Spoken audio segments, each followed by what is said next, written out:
లక్ష్మీ నివాసం starting TRP పడిపోయింది, work out అవ్వట్లేదు, సో ఏక్నాథ్ గారిని తీసుకొచ్చి పెడితే వర్కౌట్ అవుతుంది అని చెప్పేసి మిమ్మల్ని యాడ్ చేశారు అని ఒక టాక్ అయితే ఉందన్నమాట.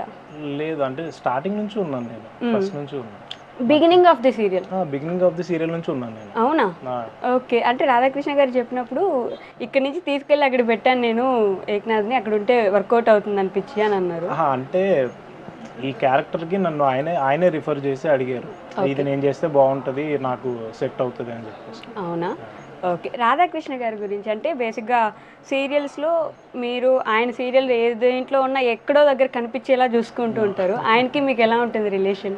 అంటే నాకు ఇష్టమైన కొంతమంది డైరెక్టర్లనే నేను ఇష్టపడతాను, దాంట్లో ఈయన కూడా ఒక టాప్ ప్లేస్లో ఉంటారు. అవునా? అంటే ఫస్ట్ సీరియల్కి నేను మిమ్మల్ని క్యాష్ చేసుకున్నాను? లేదు, ఫస్ట్ సీరియల్కి ఈయన కాదు, ఫస్ట్ సీరియల్కి మాధవ్ గారు అని చెప్పి ఆయన వేరే డైరెక్టర్. నేను శైలజకి.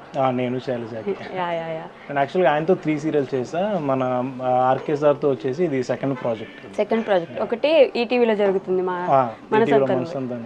దాని తర్వాత మనసంతానం కూడా నాది ఇప్పుడు దాకా నేను చేసిన అన్ని ప్రాజెక్ట్స్లో ఎక్కువ ఎపిసోడ్స్ రన్ అయింది. లాంగ్ లెంత్ ఉంది కదా, ఇంకా 1 year కంటిన్యూ అవుతుంది.